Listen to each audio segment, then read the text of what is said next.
শিলিগুড়ি পৌর নিগমের deputy mayor Ranjan সরকারের ওপর হামলার ঘটনায় মোট 4 জনকে গ্রেফতার করেছে police.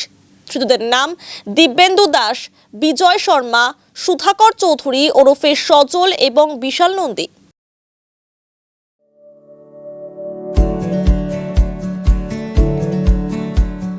Pampered, not just a hospital, but a mother. প্রসঙ্গত শনিবার বিকেল নাগাদ ডেপুটি মেয়র রঞ্জন সরকার প্রধাননগর এলাকায় একটি নার্সিং হোমে যাচ্ছিলেন। সেই সময় হিলকাট রোডে কয়েকজন যুবক ডেপুটি মেয়রের গাড়ি আটকে তার উপর হামলা চালায় এবং প্রাণী মারার হুমকিও দেয় বলে অভিযোগ। ঘটনার পর রবিবার সকালে শিলিগুড়ি থানায় লিখিত অভিযোগ দায়ের করেন রঞ্জন সরকার। এরপরই তদন্তে নেমে শিলিগুড়ির 4 নম্বর ওয়ার্ডের টিউমল পাড়া থেকে প্রথমে দিব্যেন্দু দাস এবং বিজয় শর্মাকে গ্রেফতার করে পুলিশ। তাদের দুজনকে জিজ্ঞাসাবাদ করে গতকালই গ্রেফতার করা হয় সুধাকর চৌধুরী এবং বিশাল নন্দীকে।